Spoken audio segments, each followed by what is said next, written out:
बहुत समय पहले की बात है। सुंदरपुर नामक गांव में एक कादिर नाम का हैदराबादी बिरयानी वाला रहता था, जहां पर लोगों की भीड़ लगी रहती थी। उसकी बिरयानी पूरे गांव में फेमस थी। गांव में ऐसा कोई घर नहीं था जहां पर उसकी बिरयानी जाती नहीं थी। लोग दूर दूर से उसके ठेले पर आते थे और बिरयानी खाते थे। पर एक दिन मौसम अचानक करवट लेता है और ठंडी हवाओं के साथ झमाझम बारिश शुरू हो जाती है। बाहर कितनी अच्छी बारिश हो रही है। मैं सोच रहा हूँ कि आज इस सुहावने मौसम में बाजार से कुछ गर्मा गर्म खाने को लाऊं, पर क्या लाऊं मेरे समझ में नहीं आ रहा है। अगर तुम्हें कुछ खाना है तो मुझे बताओ, मैं उसे लेकर आऊं, क्योंकि अगर मैं सोचने बैठ जाऊंगा तो सुबह हो जाएगी। इससे बढ़िया है कि समय रहते तुम बता दो, नहीं तो मेरा मूड भी बदल सकता है। आज का मौसम बहुत सुहावना है कामिनी, देखो। अरे उसमें बताने की क्या बात है, बाहर इतनी अच्छी बारिश हो रही है और तुमको पता होना चाहिए कि जब भी ऐसा मौसम होता है और आप बाजार जाते हैं तब मैं क्या मंगवाती हूँ। रोज रोज बताना पड़ेगा मुझे। चाहिए तो चाहिए उस हैदराबादी बिरयानी वाले से हैदराबादी मटन बिरयानी। आहा, इस ठंडे मौसम में उसका नाम सुनकर ही मुंह में पानी आ जाता है। अब देर मत करो, छाता लगाओ और जल्दी लेकर आओ। अरे कामिनी, तुम्हारा पेट कभी भरेगा भी या नहीं? क्योंकि जब देखो तब तुम्हें एक ही चीज चाहिए होती है, हैदराबादी मटन बिरयानी। पता नहीं तुम्हें कैसा नशा चढ़ गया है। मैं भी खाता हूँ, पर रोज रोज नहीं, लेकिन तुमको चाहिए तो रोज चाहिए। जिद ऐसे करती हो जैसे कोई छोटी बच्ची हो। ठीक है, जा रहा हूँ लाने। इतना बोलकर सुरेश हाथ में छाता लेता है और तुरंत घर से निकल पड़ता है। तेज बारिश के बीच वह आधे रास्ते में पहुंचा ही होता है कि तभी उसे कादिर सड़क किनारे भीगते हुए दिखाई देता है। कादिर को देखकर सुरेश उसके पास जाता है। अरे कादिर भाई, क्या बात है, इतनी तेज बारिश हो रही है और तुम आज दुकान नहीं लगाई क्या, जो ऐसे भीगते हुए घूम रहे हो? पहले कभी तो तुम ऐसे नहीं घूमते थे। बोलो, बात क्या हो गई? घर में सब ठीक तो है? और तुम्हारा चेहरा देखकर ऐसा क्यों लग रहा है जैसे तुम किसी बड़ी मुसीबत में हो? सुरेश भाई, मुसीबत बहुत बड़ी है। दरअसल लाखों रुपए उधार लेकर अपनी अम्मी का इलाज करवाया था, लेकिन अम्मी बची नहीं। अभी सिर पर लाखों रुपए का कर्ज है। इसमें दुकान कैसे खोलूं? जेब में कुछ रुपए भी तो होने चाहिए सामान लाने के लिए। अब तुम ही बताओ, क्या मटन बिरयानी बिना मटन के बनेगी? नहीं ना। इसलिए जब तक मेरे पास पैसे नहीं हो जाएंगे तब तक हैदराबादी मटन बिरयानी बंद रहेगी। इतनी बात कर कादिर मायूस होकर बारिश में ही अपने घर चल देता है और फिर सुरेश बाजार की तरफ निकल पड़ता है। कादिर घर में अकेला बैठा बाहर होती बारिश को देख सोच रहा होता है कि तभी गांव के मुखिया का भाई विक्रम कादिर के घर आता है। सुनो कादिर भाई, आपने दुकान क्यों बंद कर दी है? अरे अम्मी को गुजरे हफ्तों हो गए हैं। अब तो तुमको अपना ठेला चौपाल पर लगा देना चाहिए। बाहर इतनी बढ़िया बारिश हो रही है, ऐसे मौसम में तो तुम्हारी बिरयानी खूब बिकेगी। पर अभी तुम शौक के दुख में बैठे हो भाई। उठो यार, हिम्मत बनाओ और कल से ठेला चौपाल पर लगा दो। क्या छोटे मुखिया जी, आपको सब पता है कि अम्मी की तबीयत बहुत खराब थी और मैंने लाखों रुपए का कर्ज ले लिया है। अब उसको चुकाऊं कैसे, इसी सोच में पड़ा हूँ और आप सबको दुकान खोलने की पड़ी है। आपको पता होना चाहिए कि मेरी जेब में एक फूटी कौड़ी नहीं बची, तो कहाँ से दुकान खोलूं? अरे इतनी सी बात है पगले, तो पहले बताना चाहिए ना। अब ऐसे घर में बैठकर पैसे तो आएंगे नहीं, और अभी तुमको लाखों रुपए का कर्ज भी देना है। इसलिए अगर तू मेरी एक बात मान ले तो बिना किसी टेंशन के तुझको रोज पैसे मिलेंगे। बोल कादिर, तू मेरी बात मानेगा? अरे छोटे मुखिया जी, आपकी बात तो माननी ही पड़ेगी, क्योंकि आप जो बोलेंगे वही होगा। बोलिए छोटे मुखिया जी, आप क्या कहना चाहते हो? अरे कादिर, बहुत समझदार हो, तो सुनो मेरी बात। तुम कल से दुकान को खोलो। उसमें जितना भी खर्च लगेगा उसका सारा पैसा मैं दूंगा और तुमको रोज की मजदूरी मिलेगी। उसमें जितना भी मुनाफा मिलेगा वो सारा का सारा मेरा रहेगा। छोटे मुखिया जी, अगर आपने बोल दिया है तो मुझे करना ही पड़ेगा। ठीक है, आप जैसा बोलेंगे मैं वैसा ही करूंगा। अब आप अपने घर जाइए और कल से मैं ठेला चौपाल पर लगा दूंगा। ठीक है कादिर भाई, मैं आपको कुछ पैसे दे रहा हूँ जिससे आप अपने मसाले खरीद लेना। और रही बात मटन की, तो मांस मैं तुम्हें ला कर दूंगा, रोज दूंगा तुम्हें, उसकी चिंता नहीं करनी। बस तुम्हें बनाना है तो अपनी हैदराबादी स्टाइल में मटन बिरयानी ही बनाकर खिलाना है गांव वालों को। किसी से कुछ नहीं कहना, और ये बात मेरे बड़े भैया तक नहीं जानी चाहिए, नहीं तो इसका परिणाम तुम समझ सकते हो कि क्या होगा। इतना बोलकर मुखिया का छोटा भाई विक्रम कादिर को कुछ पैसे देकर वहां से चला जाता है और फिर इधर कादिर सो जाता है।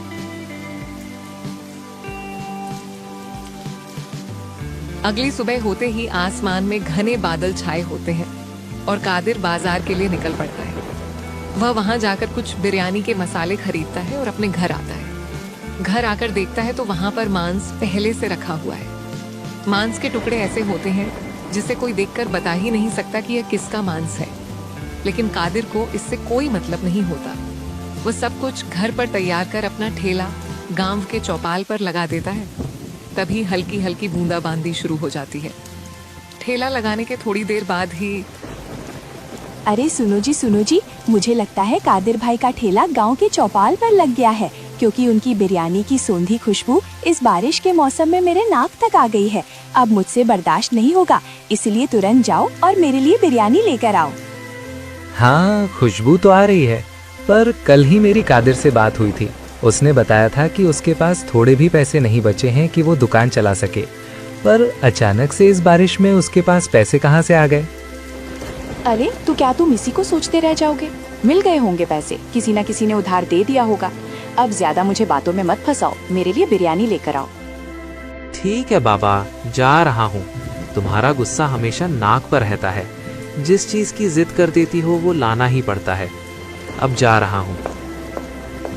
इतना बोलकर सुरेश छाता तानकर कादिर के ठेले की तरफ निकल पड़ता है और ठेले पर पहुंचकर जहां कादिर तिरपाल के नीचे बिरयानी बेच रहा होता है, सुरेश उससे कहता है, अरे कादिर भैया, क्या हाल है? आप तो कल बोल रहे थे कि मैं दुकान नहीं खोलूंगा और आज इस बारिश में दूसरे ही दिन दुकान खोल दी। मतलब मैं समझ नहीं पा रहा हूँ कि तुमने मुझसे झूठ क्यों बोला। तुम तो मेरे बचपन के दोस्त हो और फिर तुम पहले कभी मुझसे झूठ बोले नहीं, तो अचानक से झूठ बोलना कब से सीख गए? नहीं सुरेश भाई, मैंने कभी झूठ बोला ही नहीं, पर अब बोलना पड़ेगा। मतलब मैं मजाक कर रहा था। दरअसल मेरे पास पैसे सच में नहीं है।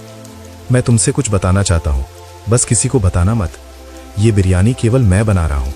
ये ठेला मेरा है, पर इसका कमाया हुआ पैसा और सामान मेरा नहीं है।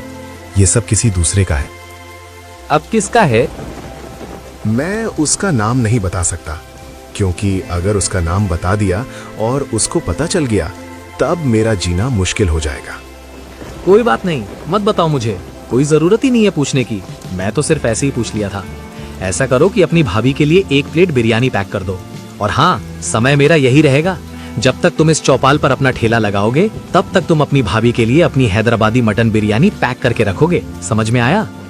सुरेश की इतनी बात सुनकर कादिर बिरयानी पैक करने लगता है कि तभी गांव का एक आदमी बारिश में भीगता हुआ उस ठेले के पास आता है और फिर कादिर से कहता है, अरे कादिर भाई, सुबह से बहुत परेशान हूँ। पता नहीं किसने मेरी बकरियां चुरा ली।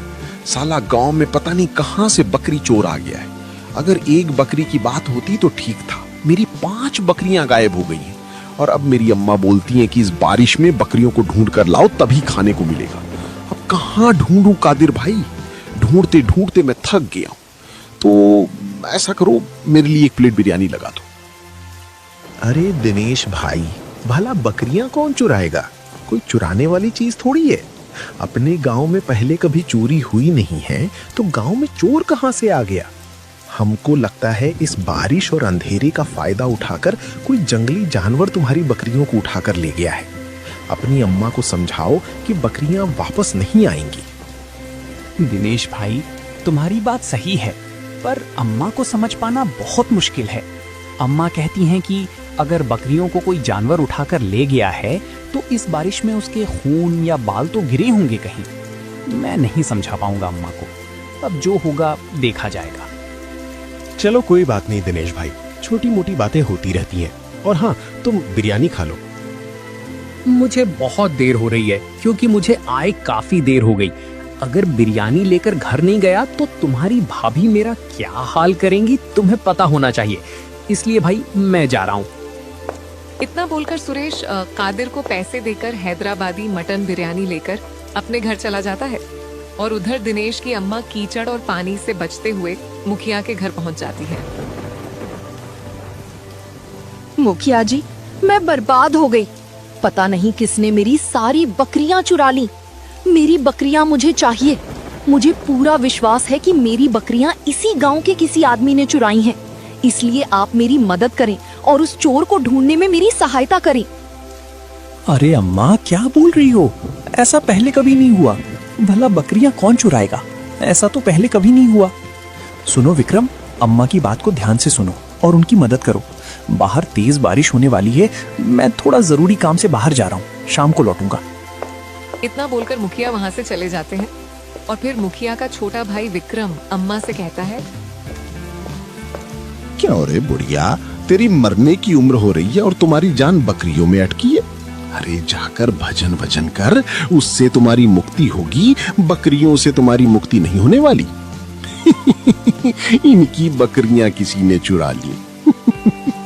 अब चली जा यहाँ से, बाहर बारिश तेज हो रही है, दोबारा मत आना, नहीं तो जो भी तेरी बकरियां बची हैं वो भी गायब हो जाएंगी।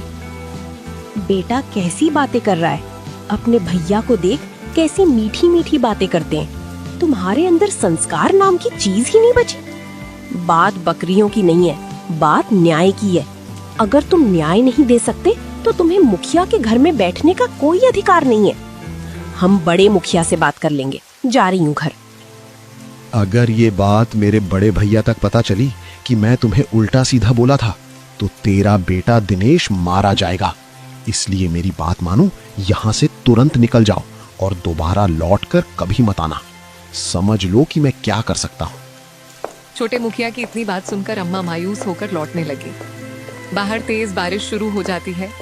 वह भीगते हुए लौट ही रही होती हैं कि तभी सुरेश खेत के काम के लिए जा रहा होता है और फिर उसे रास्ते में अम्मा दिखाई देती हैं।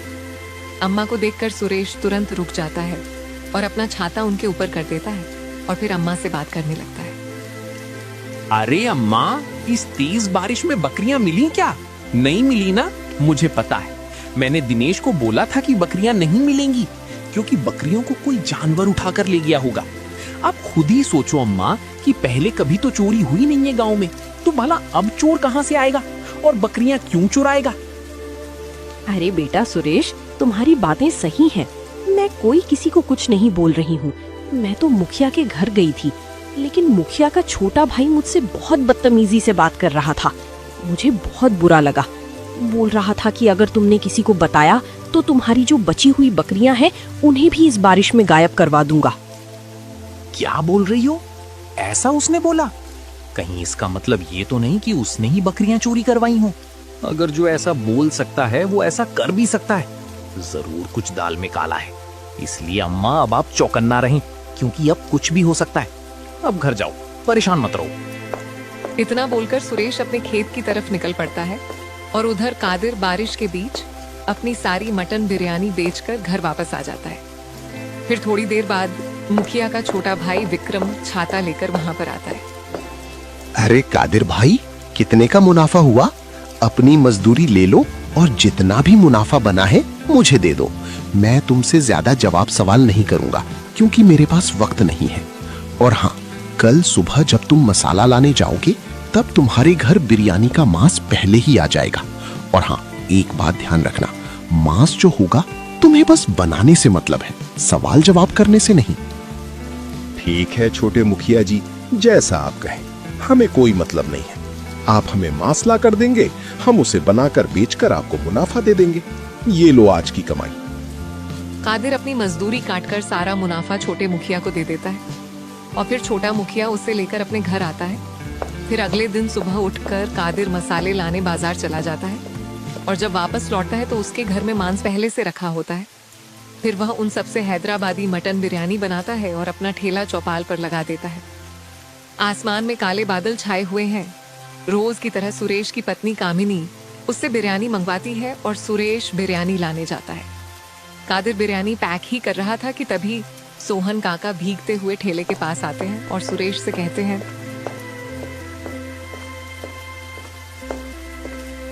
अरे सुरेश बेटा, मेरी बड़ी बकरी आज रात को इस तेज बारिश के बीच गायब हो गई।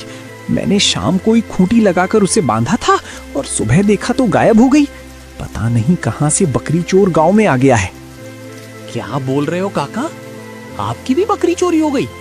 ये साला गांव में हो क्या रहा है? जब देखो तब चोरी हो रही है। कल दिनेश की बकरियां चोरी हो गई, आज आपकी बकरी भी चोरी हो गई। अब तो मुखिया जी के पास चलना होगा।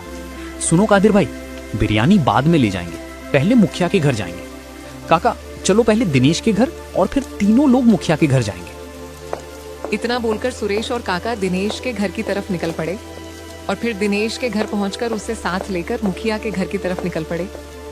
मुखिया के घर पहुंचकर सुरेश मुखिया से कहता है, मुखिया जी नमस्ते। मुखिया जी गांव में ये क्या हो रहा है? जब देखो तब चोरी हो रही है, और चोरी हो रही है तो सिर्फ पालतू जानवरों की। मुखिया जी पहले चोर नहीं थे गांव में, लेकिन अचानक से चोर कहां से आ गए? कुछ समझ में नहीं आ रहा है मुखिया जी। क्या बात कर रहे हो सुरेश? आज क्या चोरी हो गया? कल तो दिनेश की माँ आई थी, पर आज किसका क्या चोरी हो गया? बताओ मुझे, किसकी हिम्मत हो गई चोरी करने की? मुखिया जी, आज मेरी बकरी चोरी हो गई। पता नहीं गांव में कहां से चोर आ गए। पहले ऐसा कभी नहीं होता था, पर अब तो इस बारिश के मौसम में लगातार बकरियां चोरी हो रही हैं। अगर ऐसे ही रहा तो कुछ भी चोरी हो सकता है। अगर इस पर ध्यान ना दिया गया तो बात बिगड़ जाएगी मुखिया जी, इसलिए आप कुछ करिए। अच्छा, आप सभी घबराए नहीं, मैं कुछ करता हूँ। सुनो विक्रम, अब से गांव वालों की सुरक्षा की जिम्मेदारी तुम्हारी हुई। तुम 2 से 3 दिन में चोर को जरूर पकड़ो। इनके साथ रहकर जिस पर भी शक लगे उससे पूछताछ करो, और ये काम कल से ही शुरू कर देना। ठीक है बड़े भैया, आप जैसा कहें मैं वैसा ही करूंगा। कल सुबह से मैं गांव में जाकर चोर को पकड़ने की पूरी कोशिश करूंगा। आप निश्चिंत रहें, मेरे रहते हुए गांव में चोर नहीं टिक सकता। अब आप सभी घर जाएं और बिना किसी डर के सो जाएं। वे तीनों तुरंत वहां से अपने घर की तरफ लौट ही रहे होते हैं कि तभी सब एक घने पेड़ के नीचे बारिश से बचने के लिए बैठ जाते हैं और आपस में बातें करने लगते हैं। सुनो तुम दोनों, ये चोरी उसी दिन से हो रही है जिस दिन से कादिर ने दुकान दोबारा खोली है, क्योंकि कादिर के पास 1 भी रुपया नहीं था। वो ऐसे तैसे करके मसाले का पैसा इकट्ठा कर लिया होगा, लेकिन मटन के लिए उसे बहुत पैसे की जरूरत पड़ती। कहीं ऐसा तो नहीं कि वही अपनी दुकान के लिए इस बारिश का फायदा उठाकर बकरियों की चोरी कर रहा है? हाँ बेटा सुरेश, तुम्हारी बात सही हो सकती है। अब चलो उस कादिर के पास, आज इस बारिश में ही उसका ठेला वोला उठाकर फेंक दूंगा। साला बकरी चोरी करता है और खुद को सीधा बताता है। चलो मेरे साथ। नहीं नहीं काका, इतनी जल्दबाजी सही नहीं है। उसने मुझसे कहा था कि वो किसी दूसरे के लिए काम कर रहा है, इसलिए हमें प्यार से पूछना होगा। अगर हम उसकी माँ की कसम उसे खिलाएं तब वो सच बता देगा, क्योंकि वो अपनी माँ से बहुत प्यार करता था और उनके लिए कुछ भी कर सकता है। इतनी बात कर सभी बारिश में छाता लेकर कादिर के पास जाते हैं और उससे बहुत प्यार से पूछताछ करने के बाद आखिरकार कादिर रोते हुए मुखिया के छोटे भाई विक्रम का नाम ले ही लेता है। अब सुरेश को पूर्ण रूप से विश्वास हो जाता है कि यह चोरी मुखिया का छोटा भाई विक्रम ही करता है। फिर सुरेश एक चाल चलता है। वह बाजार से एक अच्छी बकरी खरीदकर अपने घर के सामने बांध देता है और गांव के कुछ लोगों के साथ एक पेड़ के पीछे छिप जाता है। रात होते ही रिमझिम बारिश शुरू हो जाती है और विक्रम चुपके से गांव में घुस जाता है और फिर उसे वह बकरी दिखाई देती है। बकरी को देखकर विक्रम दबे पांव कीचड़ से बचते हुए उस बकरी के पास जाता है। जैसे ही वह उसे चुराने की कोशिश करता है, वैसे ही गांव वाले टॉर्च जलाकर उसे चारों तरफ से घेर लेते हैं और फिर उसकी अच्छे से पिटाई कर देते हैं। सुबह होते ही बारिश थम जाती है और यह बात बड़े मुखिया तक पहुंचती है और फिर मुखिया जी वहां पर आकर उसे कड़ी से कड़ी सजा देते हैं। वह गांव वालों से माफी मांगते हुए कादिर का सारा कर्ज भी माफ कर देते हैं।